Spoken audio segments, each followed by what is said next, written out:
ಎಲ್ಲರಿಗೂ ಶುಭ ಸಂಜೆ. ಇಂದು ನಾವು 56ನೇ ಪ್ರಶ್ನೆ ಮುಖಾಂತರ ನಮ್ಮ ತರಗತಿಯನ್ನು ಶುರು ಮಾಡುತ್ತಿದ್ದೇವೆ. ಪ್ರಶ್ನೆ 56. ಈ ಕೆಳಗಿನವುಗಳಲ್ಲಿ ಅವಿಭಾಜ್ಯ ಸಂಖ್ಯೆಗಳ ಗಣ ಯಾವುದು? ಅವಿಭಾಜ್ಯ ಸಂಖ್ಯೆಗಳ ಗಣ ಯಾವುದು? ಇದರಲ್ಲಿ ಆಪ್ಷನ್ ಬಿ 2, 3, 5, 7, 9, 10. ಇದು ಅವಿಭಾಜ್ಯ ಸಂಖ್ಯೆಗಳ ಗಣ ಎಂದು ನಾವು ಕರಿತೀವಿ. 57ನೇ ಪ್ರಶ್ನೆ. ಇವುಗಳ ಗುಣಲಬ್ಧ ಕಂಡುಹಿಡಿಯಿರಿ. 3/2 into 4/3 into 8/2 into 12/6 into 0 is equal to question mark. ನಾವೀಗ ಏನು ಮಾಡಬೇಕಂದ್ರೆ ಕ್ಯಾನ್ಸಲೇಷನ್ ಮಾಡಬೇಕು ಗುಣಲಬ್ಧ.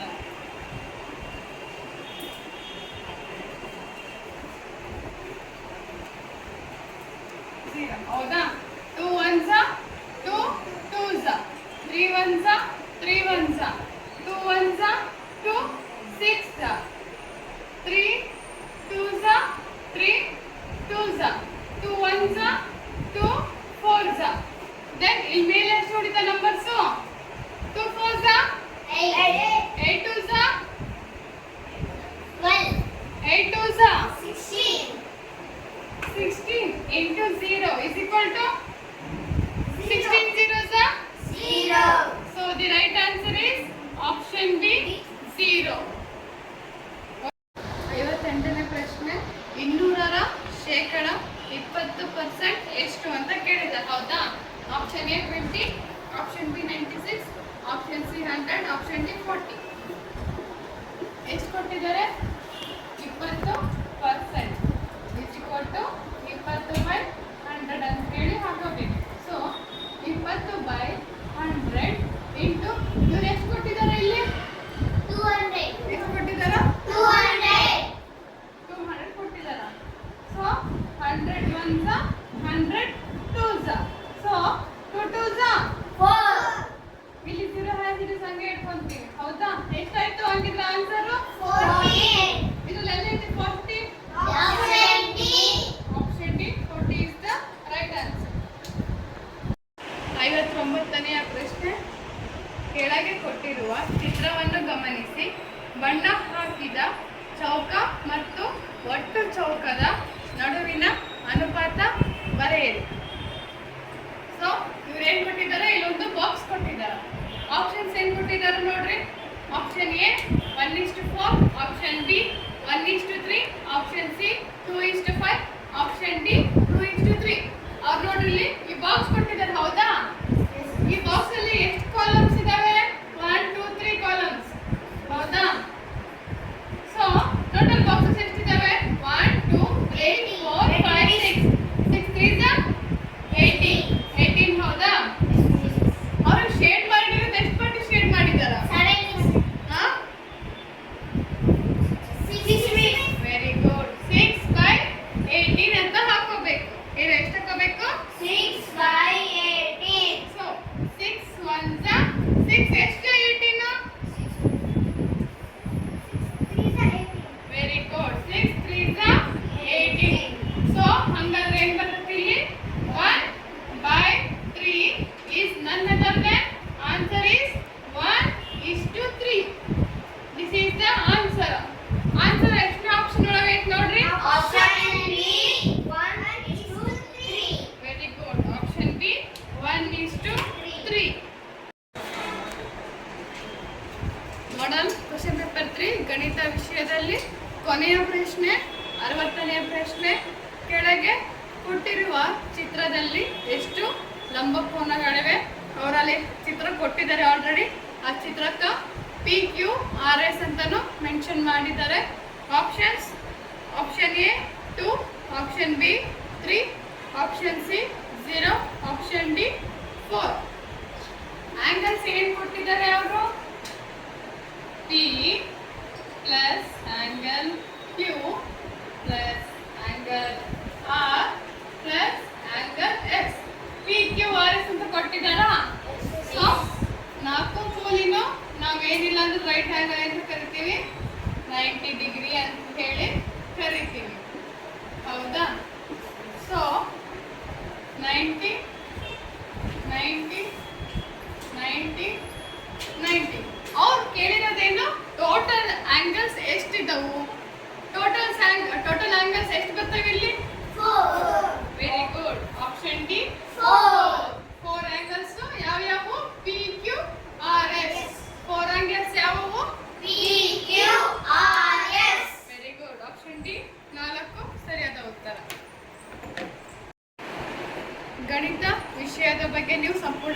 ತಿಳ್ಕೊಂಡಿದ್ರಿ.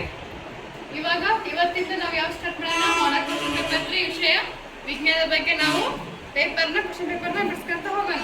ಇದರಲ್ಲಿ ಮೊದಲನೆಯ ಕ್ವೆಶ್ಚನ್ ಯಾವುದು? 61ನೇ ಪ್ರಶ್ನೆ. ಕೆಳಗಿನವುಗಳಲ್ಲಿ ಯಾವುದು ನೈಸರ್ಗಿಕ ಸೃಷ್ಟಿ? ಆಪ್ಷನ್ ಎ ಮಾವಿನ ಮರ, option B mobile, option C ಇಟ್ಟಿಗೆ, ಆಪ್ಷನ್ ಡಿ ಪಾದರಕ್ಷೆ. ಇದರಲ್ಲಿ ನಾವು ಸರಿಯಾದ ಉತ್ತರ ನೋಡೋದಾದ್ರೆ ನಾನು ಹೇಳ್ಕೊಂತ ಹೋಗ್ತೀನಿ, ಕೇಳ್ರಿ. ಮಾವಿನ ಮರ ನಾವೇನಾದ್ರು ತಯಾರಿಸ್ತೀವಾ? ಮಾವಿನ ಮರ ನಾವು ತಯಾರಿಸ್ತೀವಾ? ಇಲ್ಲ ತಾನೆ. ಮೊಬೈಲ್ ತಯಾರಿಸ್ತೀವಿ ತಾನೆ? ಮೊಬೈಲ್ ನಾವೇ ತಯಾರಿಸ್ತೀವಿ. ಸೊ ನೆಕ್ಸ್ಟ್ ಇಟಂಗಿ ಅಂಡಿ ಅಂತ ಹೇಳಿ ಕರಿತೀವಿ, ಹೌದಾ? ನಾವು ಇಟಂಗಿ ಅಂತ ಹೇಳಿ ಕರಿತೀವಿ. ಇಟ್ಟಿಗೆ ಅಂದ್ರೆ ಮನೆ ಕಟ್ಟೋದಕ್ಕೆ ಬಳಸ್ತಾನೆ, ಅದು ಯಾರು ಇದು ಮಾಡೋದು, ತಯಾರಿಕೆ ಮಾಡೋದು ನಾವೇ ತಾನೆ, ನಾವೇ ತಯಾರಿಸ್ತೀವಿ ತಾನೆ. ನೆಕ್ಸ್ಟ್ ಪಾದರಕ್ಷೆ, ಸ್ಲಿಪ್ಪರ್ಸ್. ನಾವು ಹಾಕೋ ಸ್ಲಿಪ್ಪರ್ಸ್ ದೇವ್ ಸೃಷ್ಟಿ ಮಾಡ್ತಾನೆ, ಇಲ್ಲ ತಾನೆ, ನಾವೇ ತಾನೆ ಸೃಷ್ಟಿ ಮಾಡೋದು. ಸೊ ದಿ ನ್ಯಾಚುರಲ್ ಅಂದ್ರೆ ನೈಸರ್ಗಿಕವಾಗಿ ಅದೇ ಬೆಳೀತಕ್ಕಂಥದ್ದು ಯಾವುದು? ಇದರಲ್ಲಿ ಮಾವಿನ ಮರ. ಸರಿಯಾದ ಉತ್ತರ ಯಾವುದು? ಮಾವಿನ ಮರ. 62ನೇ ಪ್ರಶ್ನೆ. ಉತ್ತಮ ಆರೋಗ್ಯಕ್ಕೆ ಯಾವುದು ಅವಶ್ಯಕ? Option A cycling, option B ಈಜುವುದು ಅಂದರೆ ಸ್ವಿಮ್ಮಿಂಗ್, ಆಪ್ಷನ್ ಸಿ ಯೋಗಾಭ್ಯಾಸ ಯೋಗ ಮಾಡುವುದು, ಆಪ್ಷನ್ ಡಿ ಎಲ್ಲವೂ ಅಂದರೆ ಇವೆಲ್ಲವೂ ಕೂಡ ಬೇಕಾ ಬೇಡ ಅಂತ. ಸೊ ಉತ್ತಮ ಆರೋಗ್ಯ ಅಂದರೆ ನಾವು ಒಳ್ಳೆ ಹೆಲ್ದಿ ಆ್ಯಂಡ್ ಫಿಟ್ ಆಗಿರ್ಬೇಕು ಅಂದರೆ ನಮಗೆ ಏನು ಬೇಕು? ಇವೆಲ್ಲವೂ ಬೇಕು, ಹೌದಾ? ಸೊ ಮೊದಲಿಗೆ ಯಾವ್ದಿರೋದಿಲ್ಲಿ? ಸೈಕ್ಲಿಂಗ್ ಮಾಡೋದ್ರಿಂದ ಏನು ಯೂಸು? ಕಾಲಿಗೆ ಎಕ್ಸಸೈಸ್ ಆಗ್ತದೆ, ಹೌದಿಲ್ಲ? ಸೈಕ್ಲಿಂಗ್ ಮಾಡೋದ್ರಿಂದ ಕಾಲಿಗೆ ಎಕ್ಸಸೈಸ್ ಆಗ್ತದೆ, ಜೊತೆಗೆ ನಾವು ಎಷ್ಟು ಬೆವರ್ತೀವಿ ಅಷ್ಟು ನಾವು ಫ್ರೆಶ್ನೆಸ್ ಆಗಿ ಇರ್ತೀವಿ. ನೆಕ್ಸ್ಟ್ ಯಾವ್ದೈತಿ? ಈಜುವುದು, ಸ್ವಿಮ್ಮಿಂಗ್ ಮಾಡೋದ್ರಿಂದ ಏನಾಗತ್ತೆ? ಫುಲ್ ಬಾಡಿ ಎಕ್ಸಸೈಸ್ ಆಗತ್ತೆ. ಏನಾಗತ್ತೆ? ಫುಲ್ ಬಾಡಿ ಎಕ್ಸಸೈಸ್ ಆಗತ್ತೆ, ಜೊತೆಗೆ ಹಾರ್ಟ್ ಕೂಡ ಚೆನ್ನಾಗಿ ಇರ್ತೈತಿ. ಓಕೆನಾ? ನೆಕ್ಸ್ಟ್ ಯೋಗಾಭ್ಯಾಸ ಮಾಡೋದ್ರಿಂದ ಏನಾಗತ್ತೆ? ಪೀಸ್ಫುಲ್ ಮೈಂಡ್ ಸಿಗ್ತೈತಿ, ನಾವು ಹೆಲ್ದಿ ಆಗಿರ್ತೀವಿ, ಫಿಟ್ನೆಸ್ ಆಗಿ ಇರ್ತೀವಿ. ಸೊ ಇವು ಮೂರೂ ಬೇಕಾಗ್ತದೆ, ಹೌದಾ? ನಾವು ಉತ್ತಮ ಆರೋಗ್ಯ ಪಡಿಬೇಕಂದ್ರೆ ಇವು ಮೂರು ಬೇಕು. ಸೊ ಅದಕ್ಕೆ ಆಪ್ಷನ್ ಡಿ ಆನ್ಸರ್ ಇವೆಲ್ಲವೂ, ಈ ಎಲ್ಲವೂ. ಅರ್ಥ ಆಯ್ತಾ? 63ನೇ ಪ್ರಶ್ನೆ. ಸಾಮಾನ್ಯ ವಾಯುವಿನಲ್ಲಿ ಕಾರ್ಬನ್ ಡೈಆಕ್ಸೈಡ್ ಪ್ರಮಾಣ ಎಷ್ಟಿರುತ್ತದೆ ಅಂತ ಹೇಳ್ಕೊಟ್ಟಿದ್ದಾರೆ. ಸೊ ಹಿಂಗಾದ್ರೆ ಫಸ್ಟ್ ನಾವು ನೈಟ್ರೋಜನ್ ನೋಡೋಣ. ನೈಟ್ರೋಜನ್ ಅಲ್ಲಿ ಎಷ್ಟಿರುತ್ತೆ? 78%. ನೈಟ್ರೋಜನ್ ಅಲ್ಲಿ ಎಷ್ಟಿರುತ್ತೆ? 78%. ನೆಕ್ಸ್ಟ್ ಆಕ್ಸಿಜನ್ ಅಲ್ಲಿ ಎಷ್ಟಿರುತ್ತೆ? ಆಕ್ಸಿಜನ್ ಎಷ್ಟಿರುತ್ತೆ? 21%. 8 plus 1 9. 7 plus 2 9. So 99% oxygen nitrogen ಎರಡು ತಗೊಂಡಿರ್ತಾರೆ ತಾನೆ. ಇನ್ನು 1% ಅಂದ್ರೆ ಉಳಿದಿರ್ತಕ್ಕಂಥದ್ದು ಇನ್ನು 1% ಯಾವ್ದಿರ್ತೈತಿ? Carbon dioxide. ಸೊ ಇದಕ್ಕೆ ಸರಿಯಾದ ಉತ್ತರ 0.04%. 64ನೇ ಪ್ರಶ್ನೆ. ನೀರನ್ನು ಮೊದಲು ಆವಿಯಾಗಿಸಿ ನಂತರ ಅದನ್ನು ಸಾಂದ್ರೀಕರಿಸಿ ಶುದ್ಧ ನೀರು ಪಡೆಯುವ ವಿಧಾನ. ಈ ವಿಧಾನಕ್ಕೆ ನಾವೇನಂತ ಕರಿತೀವಪ್ಪ ಅಂದ್ರೆ ಬಟ್ಟಿ ಇಳಿಸುವಿಕೆ ಅಂದ್ರೆ ಡಿಸ್ಟಿಲೇಷನ್ ಮೆಥಡ್ ಅಂತ ಹೇಳಿ ನಾವು ಕರಿತೀವಿ. ಆಪ್ಷನ್ ಬಿ ಸರಿಯಾದ ಉತ್ತರ.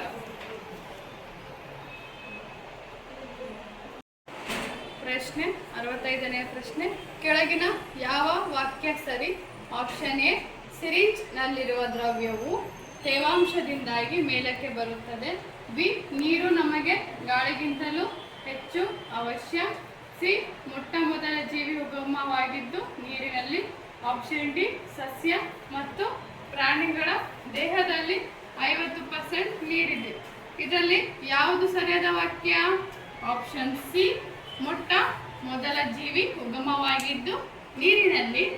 ಯಾಕಪ್ಪ ಅಂದರೆ ಮೊಟ್ಟ ಮೊದಲ ಜೀವಿ ಉಗಮವಾಗಿದ್ದು ನೀರಿನಲ್ಲಿ ಅಂದರೆ ಸಮುದ್ರ ಅಂತಲೇ ನಾವು ಹೇಳ್ಬೋದು. ನೀರಿನಲ್ಲಿ ಅಂದರೆ ಯಾವುದು? ಸಮುದ್ರದಲ್ಲಿ.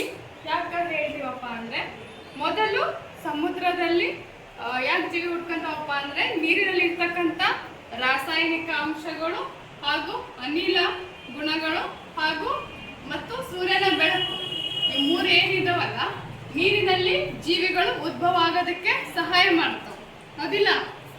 ಆಮೇಲೆ ಹಲವಾರು ವರ್ಷಗಳ ಹಿಂದೆ ನಮಗೆ ಭೂಮಿ ಹುಟ್ಕೊಂತದ. ಭೂಮಿ ಹುಟ್ಟಿದಾಗ ಬಹಳ ಬಿಸಿಯಾಗಿದ್ದಾಗ ಸ್ವಲ್ಪ ತದನಂತರ ಏನಾಯ್ತು, ಭೂಮಿ ತಣ್ಣಗಾಗಿ ಮಳೆ ಆಯ್ತು. ಮಳೆ ಆದ ತಕ್ಷಣ ಏನಾಯ್ತು, ಭೂಮಿ ಮೇಲೆ ಸಮುದ್ರಗಳು ಹುಟ್ಕೊಳ್ತಾವು. ಹೌದಾ? ಭೂಮಿ ಮೇಲೆ ಮಳೆ ಆದ ತಕ್ಷಣ ಏನಾಗುತ್ತೆ, ಸಮುದ್ರಗಳು ಹುಟ್ಕೊಂತಾವು. ಸಮುದ್ರಗಳು ಹುಟ್ಕೊಂಡಾಗ ಏನಾಗತ್ತೆ, ಅಲ್ಲಿ ಜೀವಿಗಳು ಉದ್ಭವ ಆಗೋದಕ್ಕೆ ಸ್ಟಾರ್ಟ್ ಆಗ್ತದೆ. ಹಂಗಾಗಿ ಸರಿಯಾದ ಉತ್ತರ ಯಾವುದು? Option C. 66ನೇ ಪ್ರಶ್ನೆ, ಕೆಳಗಿನ ಯಾವ ಅಂಗವು ಆಹಾರವನ್ನು ಹೀರಿಕೊಳ್ಳುತ್ತದೆ? ಆಪ್ಷನ್ ಎ ಸಣ್ಣ ಕರಳು, ಆಪ್ಷನ್ ಬಿ ಹೊಟ್ಟೆ, ಆಪ್ಷನ್ ಸಿ ಜಠರ, ಆಪ್ಷನ್ ಡಿ ದೊಡ್ಡ ಕರಳು. ಸರಿಯಾದ ಉತ್ತರ ಸಣ್ಣ ಕರಳು. ಯಾಕಪ್ಪ ಅಂದ್ರೆ ಸಣ್ಣ ಕರಳಿನಲ್ಲಿ ವಿಲ್ಲೈ ಅಂತಹ ಸಣ್ಣ ಬೆರಳಿನಂತಹ ರಚನೆಯಾಗಿರ್ತದೆ. ಜೊತೆಗೆ ಇದು ಆಹಾರವನ್ನ ಏನು ಅಬ್ಸರ್ವ್ ಮಾಡ್ಕೊಳ್ಳೋಕೆ ಮೇಲ್ಮೈ ವಿಸ್ತೀರ್ಣವನ್ನು ಕೂಡ ಸಣ್ಣ ಕರಳಿನಲ್ಲಿ ಇರ್ತೈತಿ. ಜೊತೆಗೆ ಜೀರ್ಣವಾಗಿ ಬಂದಂತ ಆಹಾರ ಏನಾಕತಿ ಈ ಸಣ್ಣ ಕರಳಿನ ಮುಖಾಂತರ ರಕ್ತನಾಳಗಳಿಗೆ ಹೋಗ್ತದೆ. ಆಮೇಲೆ ಇದ್ರಲ್ಲಿ ಏನಿರ್ತೈತಿ, ವಿಲ್ಲೈ ಅಂತಹ ಸಣ್ಣ ಬೆರಳಿನಂತಹ ರಚನೆಯಾಗಿ ಇರ್ತೈತಿ. ಓಕೆನಾ? ಸೊ ಆಪ್ಷನ್ ಎ ಸಣ್ಣ ಕರಳು ಇದು ಸರಿಯಾದ ಉತ್ತರ. 67ನೇ ಪ್ರಶ್ನೆ, ಕೆಳಗಿನ ಯಾವ ಪೆಟ್ಟಿಗೆಯಲ್ಲಿ ಟೊಮೆಟೊವನ್ನು ಹಾಕಬೇಕು? ಫಸ್ಟ್ನೇ ಬಾಕ್ಸ್ ಅಲ್ಲಿ ಏನಿದೆ, ಅಕ್ಕಿ, ಗೋಧಿ. ಎರಡನೇ ಬಾಕ್ಸ್ ಅಲ್ಲಿ ಏನಿದೆ, ಇದು ಪಿ, ಇದು ಕ್ಯೂ, ಇದು ಆರ್, ಇದು ಎಸ್ ಅಂತ ನಾವು ಕನ್ಸಿಡರ್ ಮಾಡೋಣ. ಹಂಗಾದ್ರೆ ಪಿ ಬಾಕ್ಸ್ ಅಲ್ಲಿ ಏನಿದೆ, ಅಕ್ಕಿ ಮತ್ತು ಗೋಧಿ. ಕ್ಯೂ ಬಾಕ್ಸ್ ಅಲ್ಲಿ ಏನಿದೆ, ಮಾವು ಮತ್ತು ಸಿಹಿ ಕುಂಬಳ. ನೆಕ್ಸ್ಟ್ ಆರ್ ಬಾಕ್ಸ್ ಅಲ್ಲಿ ಏನಿದೆ, ಕ್ಯಾರೆಟ್ ಮತ್ತು ಮೂಲಂಗಿ. ನೆಕ್ಸ್ಟ್ ಎಸ್ ಬಾಕ್ಸ್ ಅಲ್ಲಿ ಏನಿದೆ, ಆಲೂಗಡ್ಡೆ ಹಾಗೂ ಸಿಹಿ ಗೆಣಸು. ಅಕ್ಕಿ ಗೋಧಿ ಟೊಮೆಟೊ ಹಾಕಕ್ ಬರುತ್ತಾ? ಯಾಕಂದ್ರೆ ಇವೇನಿವು ಬೆಳೆಗಳು. ಹೌದಾ? ಇವು ಬೆಳೆಗಳು. ಸೊ ಹಂಗಾಗಿ ಬರೋದಿಲ್ಲ, ಬರ್ಕೋಬಾರ್ದು. ಇದನ್ನ ಇವು ಬೆಳೆಗಳು ಇವು. ಹೌದಲ್ಲ? ಸೊ ಮಾವು ಮತ್ತು ಸಿಹಿ ಕುಂಬಳ ಇವೇನಾಗ್ತವೆ, ಇದರಲ್ಲಿ ಟೊಮೆಟೊನ ಹಾಕ್ಬೋದಾ? ನೋಡೋಣ, ನಾನು ಹೇಳ್ತೀನಿ. ನೆಕ್ಸ್ಟ್ ಕ್ಯಾರೆಟ್ ಮತ್ತೆ ಮೂಲಂಗಿ ಇವು ಬೇರೆಗಳು, ಅಂದ್ರೆ ಭೂಮಿಯ ಒಳಭಾಗದಲ್ಲಿ ಬೆಳೀತಕ್ಕಂಥದ್ದು. ಇದಕ್ಕೂ ಹಾಕಂಗಿಲ್ಲ, ಇದಕ್ಕೂ ಹಾಕಂಗಿಲ್ಲ.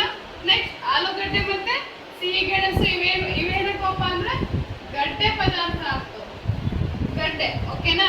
ಸೊ ಸರಿಯಾದ ಉತ್ತರ ಕ್ಯೂ, ಆಪ್ಷನ್ ಬಿ ಕ್ಯೂ ಇದು ಸರಿಯಾದ ಉತ್ತರ.